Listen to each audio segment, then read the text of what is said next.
जय माता दी दोस्तों, आने वाली वट सावित्री व्रत के लिए आप सभी माताओं बहनों को ढेर सारी शुभकामनाएं। भगवान श्री हरि विष्णु आपकी जोड़ी हमेशा सलामत रखें और आप जीवन पर्यंत अपने पति की लंबी आयु के लिए वट सावित्री का व्रत करती रहें, यही कामना करती हूँ। और इसी कामना के साथ आज का जो वीडियो है वो मैं शुरू कर रही हूँ।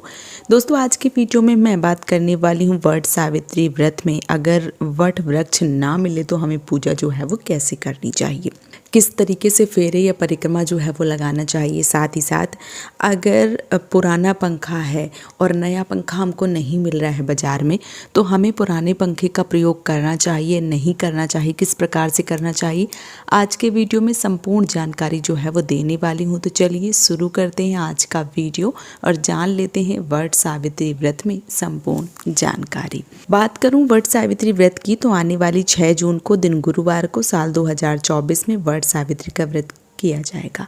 ऐसे में बहुत सारी ऐसी बहनें जो परदेश में रहती हैं या कई बार मान लीजिए कि जो वट का वृक्ष है वो उनको नहीं मिल पा रहा है, डाल भी नहीं मिल पा रही, पेड़ भी नहीं मिल पा रहा है, कहीं दूर दूर विदेशों में रह रही हैं बहनें और अपनी संस्कृति जो है वो निभाती हैं, ऐसे में वट सावित्री व्रत करती हैं तो उनको वट वृक्ष नहीं मिल पाता है, तो उनको क्या करना चाहिए। अगर आप यहाँ रह रहे हैं तो आप थोड़ी कोशिश करें, क्योंकि जब आप कोशिश करते हैं तो कोशिश से आपको वो चीज़ें जो है वो मिल जाती हैं।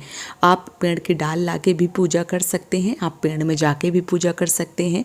और अगर जो बहनें बाहर रह रही हैं उनको पेड़ या डाल कुछ भी उपलब्ध नहीं हो पा रहा है, नहीं मिल पा रहा है, तो ऐसे में उनको क्या करना है, ऐसे में उनको तुलसी माता की विधिवत रूप से पूजा करनी है। वो तुलसी माता को ही वट वृक्ष समझ के विधिवत तरीके से सारी सामग्री चढ़ाएंगी, पूजन विधि करेंगी और साथ ही साथ फेरी या परिक्रमा जो है वो देंगी। या आप ऐसा भी कर सकते हैं कि आपको जो वट वृक्ष का कोई चित्र मिल जाता है तो आप माता तुलसी के गमले में चिपका लीजिए और उसके बाद फेरी या परिक्रमा लगा लीजिए, पूरी विधिवत तरीके से पूजा अर्चना कर लीजिए। तो आप इस प्रकार से भी पूजा जो है वो कर सकती हैं। जो भी श्रृंगार की चीज़ें हैं वो भी चढ़ा सकती हैं, क्योंकि अमावस्या तिथि होती है इस दिन, तो चाहे वट वृक्ष के परिक्रमा लगाएंगी या आप तुलसी माता की परिक्रमा लगाएंगी। अब बहुत सारे लोग क्या करते हैं कि अमावस्या में पीपल के वृक्ष के फेरे लगाते हैं, तो आपको जो पूर्ण फल है उसकी प्राप्ति होती है। आप परेशान बिल्कुल भी ना हो। अगर आप वट वृक्ष की पूजा कर रही हैं, वट सावित्री का व्रत कर रही हैं और आपको वट वृक्ष नहीं मिल पा रहा है, तो माता तुलसी की विधिवत रूप से पूजा अर्चना जो है वो आप कर सकती हैं। कई बार बहुत सारी बहनों के ये भी प्रश्न आते हैं कि दीदी हमारे घर में तुलसी नहीं है तो हम क्या करें।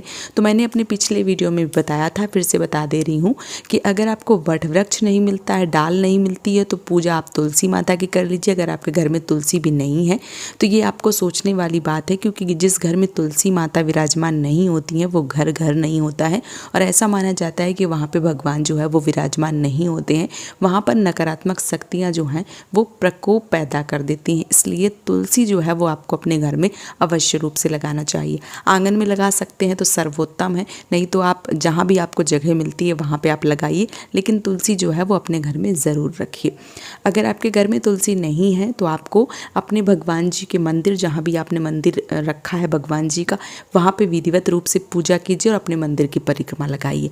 ऐसा भी करना अगर संभव नहीं है तो आप एक ऐसी साफ जगह साफ कर लीजिए गंगा जल से या गोबर से, गाय के गोबर से लीप के, गेरू से लीप के, एक अच्छी मान लीजिए कोई आंगन या ऐसी जगह जहाँ पे आप पूजा कर सकते हैं पूर्वी की दिशा तरफ मुख करके, तो अच्छे से साफ सुथरा करके वहाँ पे आपको विधिवत रूप से कलश स्थापना करनी है और विधिवत रूप से पूजा अर्चना करनी है, जिस प्रकार से आप वट वृक्ष की पूजा करते हैं। आप संकल्प लेंगी, आवाहन करेंगी, त्रिदेव का, भगवान श्री हरि विष्णु ब्रह्मा जी और महादेव का नाम लेंगी, आह्वान करेंगी और पूजा जो है वो विधिवत रूप से करेंगी, उससे भी आपको पूर्ण फल की प्राप्ति जो है वो होगी। तो आप ऐसा भी कर सकती हैं।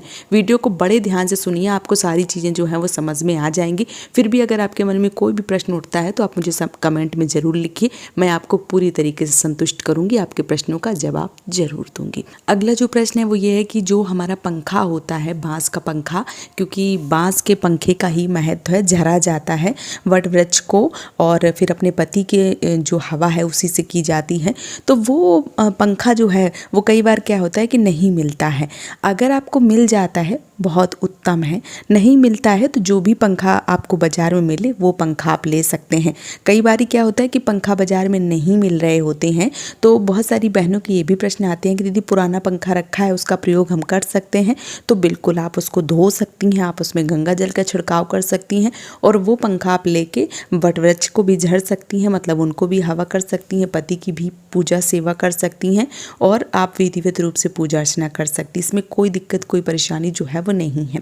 यहाँ पे एक चीज़ और बोलना चाहूँगी, अगर आपको पंखा नहीं मिलता है, पंखा पिछली साल का भी नहीं है आपके पास और मिल भी नहीं रहा है और आप बहुत ज़्यादा परेशान हो रही हैं, तो आपको परेशान बिल्कुल भी नहीं होना है।